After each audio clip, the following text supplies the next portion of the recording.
Assalamualaikum dan salam sejahtera. Terima kasih kerana memilih channel ini. Sila pertimbangkan untuk tekan butang subscribe, like, komen dan share. Serta aktifkan lonceng notifikasi anda agar tidak ketinggalan dengan video-video terbaru dari channel ini. Adakah sedemikian? Saya bacakan kenyataan daripada Perdana Menteri. Tetapi Kerajaan Negeri Kelantan sendiri tak bagi kepada aduan pembangkang dia. So kalau ikut logik ini, hashtag PAS munafik, tuan-tuan. Kalau inilah dikata, kalau PH munafik, maka PAS juga adalah parti yang munafik. Hakikatnya Kelantan penerima bantuan, ini 2018. Saya nak kena cari yang awal sikit. 2018 pun, ini 2018. Pun yang terbesar, tuan-tuan. 2018 pun yang terbesar. 2023. Kelantan antara negeri terima peruntukan terbesar belanjawan madani Perdana Menteri. Kerajaan tidak menafikan hak rakyat di Kelantan walaupun ia adalah negeri pembangkang. Anwar Ibrahim berkata, walaupun terdapat perbezaan politik, namun rundingan dan perbincangan sentiasa dilakukan. Apabila saya menjadi Perdana Menteri, saya tak mau zalim, nafikan hak rakyat dan buat tuduhan palsu untuk sumbat orang dalam penjara. Walaupun itu sudah saya lalui. Jadi sekarang ini kena runding molek-molek apa yang boleh diselesaikan. Masalahnya pembangkang tak datang pun nak runding. Beliau berkata demikian, pada masa itu menyampaikan peruntukan 7 juta. Isu bekalan air dan banjir itu utamakan kerana ia melibatkan rakyat. Malah peruntukan sejumlah 100,863,258 ringgit turut disalurkan kepada Imam Bilal Sial, Tok Amir, Guru Takmir, Guru Kelas dan Fardul Ain Kafah di negeri ini, kata beliau, di Kelantan. Dalam belanjawan madani, projek tadahan air, naik taraf jalan Pak Badol ke Melo, pembinaan jambatan Palembang, termasuk projek baru Sungai Golok, katanya. Beliau berkata selain keperluan peruntukan sekolah SARS yang pernah dihentikan oleh Mahathir pada tahun 1999, akan dikaji semula, dah pun diberikan tanpa memilih mana-mana kelompok, biar sama rata kerana menurutnya itulah peranan institusi, tuan-tuan. Kadang-kadang, kita baca balik. Dia kata, inilah petunjuk Allah kepada makhluknya yang bernama manusia yang ditugaskan memakmurkan bumi dan mentadbirnya. Allah yang Maha Berkuasa menunjukkan wajib bagi dirinya berlaku adil kepada makhluknya, maka Allah memberikan rezeki kepada semua hambanya, sama ada yang taat maupun derhaka. Betul. Apabila hukum derhaka bagi seorang hamba itu dimasukkan dalam hisab yang berasingan, namun keperluan hidupnya tetap dijamin Allah dengan adil. Kesalahan akan dibaca dengan adil pada hari kiamat. Betul. Termasuklah kesalahan kerajaan PAS yang menidakkan peruntukan pembangkang kalau dikatakan itu sebagai satu kesalahan. Saya tak baca ayat ni. Inilah konsep yang dinamakan sebagai demokrasi moden. Adapun sikap memaksa rakyat untuk menyokong dan mendukung apa saja ialah amalan purba jahiliah yang turut diamalkan oleh Yahudi, Zionis, Israel di Palestin. Mereka menolak harakah Mukawamah Al-Islamiyah yang menang secara majoriti dalam pilihan raya dengan membenarkan perturunan PLO yang menang majoriti. Apa kaitan yang ni dengan yang dia sebut dia kata inilah demokrasi moden. Seolah-olah demokrasi moden ni salah daripada segi agama, tapi dalam masa yang sama dia kata Hamas masuk pertandingan pilihan raya. Dalam masa yang sama PAS pun masuk pertandingan pilihan raya. So kalau benda itu haram, kenapa masuk? Jadi dia kata, maka konsep yang digunakan pakai oleh PH menapati demokrasi diamalkan oleh Israel terhadap kerajaan Hamas di Palestin yang memenuhi pilihan raya dan macam majoriti mencukupi. Namun PLO sebagai kumpulan majoriti tunduk kepada boneka Zionis dan Amerika Syarikat menubuhkan kerajaan dengan mengikut telunjuk mereka. Saya ambil yang ni. Dia kata konsep PH ialah di mana yang majoriti menang tak dapat jadi kerajaan. Yang minoriti menang tiba-tiba boleh jadi kerajaan. Macam PLO tiba-tiba boleh jadi kerajaan. Baik. Saya nak mengajar Tuan Guru Haji Hadi Awang lah. Matematik.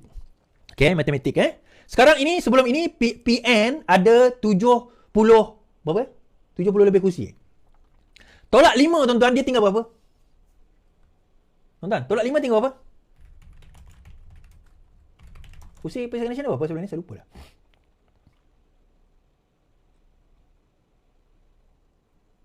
Kat komen berapa?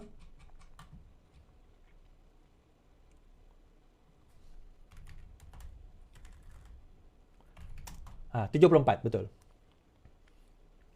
74. So, bila 74 kerusi, 74. Pakatan Harapan ada 80 lebih kerusi. Pakatan Harapan ada 80 lebih, Perikatan Nasional ada 74. Soalan saya kepada Tuan Guru Haji Hadi Awang, siapa majoriti? Kalau Perikatan Nasional jadi kerajaan, yang betul-betul. Maka PAS akan jadi macam Israel tu. Zionis, bukan Israel, tuan-tuan. Kita kadang-kadang Israel lah, tuan. Bukan Israel, dia Zionis. Israel ni nama Nabi Yaakob. Sebab itu dipanggil Bani Israel. Anak kepada Israel. Bani Israel, Israel ada nama lain bagi Nabi Yaakob. Jangan kita kata itu. Kita kata Zionis. Golongan inilah yang minoriti. Sekarang ini, 69 ke 80, 90 campur 159 ni yang majoriti, yang mana satu? Tak, tuan-tuan, saya nak tanya, yang mana satu majoriti? Tiba-tiba dia kata, seumpama Hamas menang majoriti, PLO tak menang majoriti, tapi PLO jadi kerajaan, inilah dia Zionis yang kejam, dia kata. Kalau kamu jadi kerajaan, Hadi Awang, maka dialah Zionis itu. Maka dialah yang sebenarnya minoriti tiba-tiba jadi kerajaan. Dia majoriti Pakatan Harapan. Bila gabung dengan orang lain, akhirnya membentuk 150 lebih kursi. Salam 51. So, siapa yang munafik? Siapa yang Zionis? Siapa, tuan-tuan? Okey. Saya tambah sikit kataan. Disebut. Dia kata, Parti Keadilan sebagai parti minoriti kini memimpin kerajaan boneka pragmatik liberal. Situasi seperti ini seperti PLO mencapai keputusan minoriti, memberi hak kepada Israel dan Amerika Syarikat. Baik, saya jawab macam ni. Sewaktu bertanding dalam PRU yang lepas, bendera mana kita pakai? Sewaktu bertanding dalam PRU yang lepas, Pakatan Harapan, PKR, DAP, Amanah pakai bendera apa? Bendera PKR ke bendera Harapan? Itu soalan saya pertama.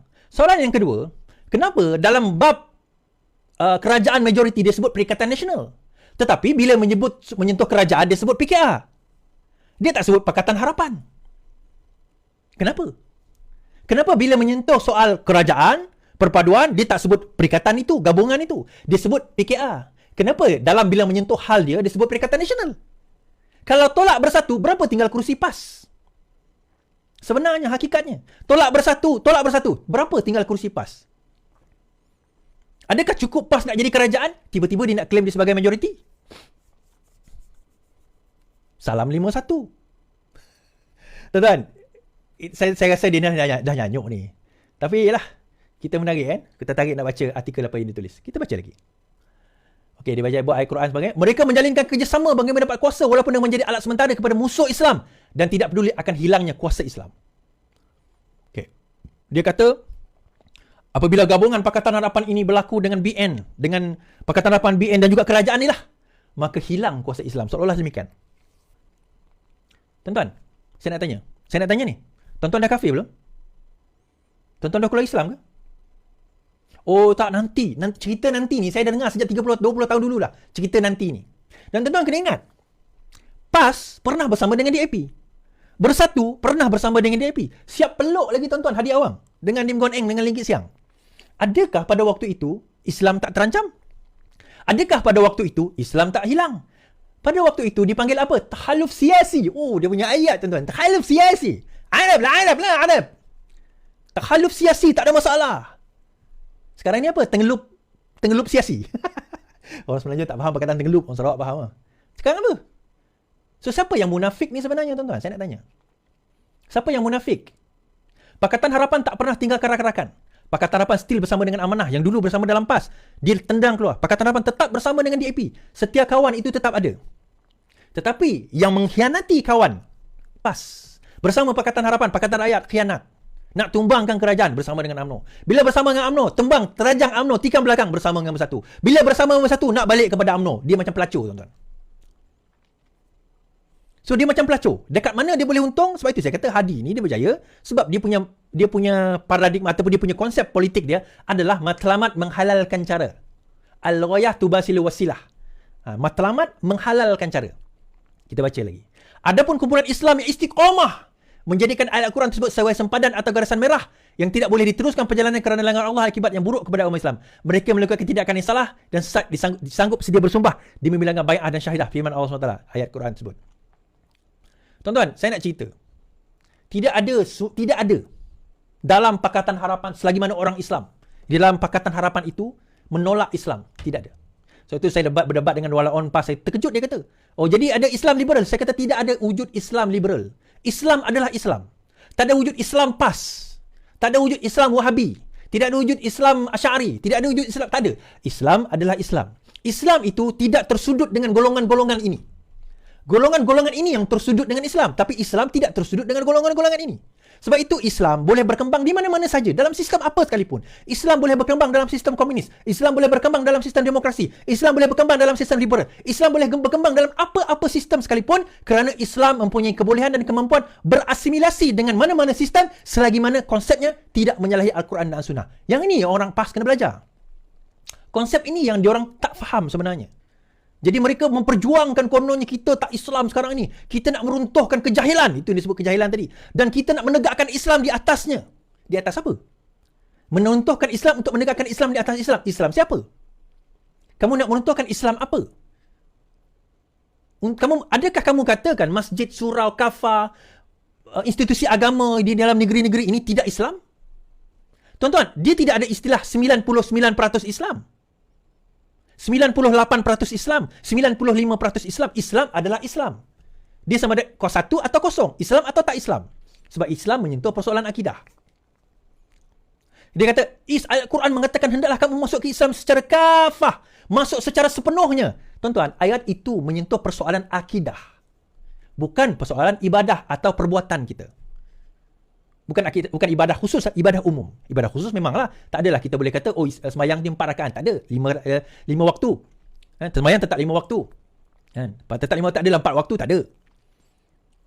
Tetapi bila menyentuh selain daripada itu, amal ibadah umpamanya. Adakah, atau perbuatan kita, adakah kalau kurang perbuatan kita, maka kita terus jadi kafir? Kerana kalau pincang, apa orang kata, ibadah kita, ataupun amalan kita, bukan ibadah, amalan kita, adakah kita terus jadi kafir? Tak. Kafah itu merujuk kepada akidah. Masuk secara keseluruhan melalui akidah. Kadang-kadang, amal ibadah kita sendiri ni pun lompang-lamping. Compang-camping, tuan-tuan. Islam mengharamkan merokok. Tuan-tuan merokok. Yang mana merokok? Adakah tuan-tuan kafir?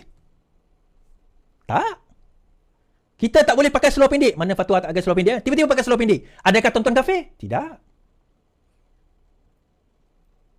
Kita berdosa. Tapi tidak mengeluarkan kita daripada Islam. Kafah dalam konteks ayat tersebut menyentuh persoalan akidah. Adakah orang Pakatan Harapan yang Islam menolak Islam? Siapa berani mendakwa demikian? Siapa berani mendakwa demikian?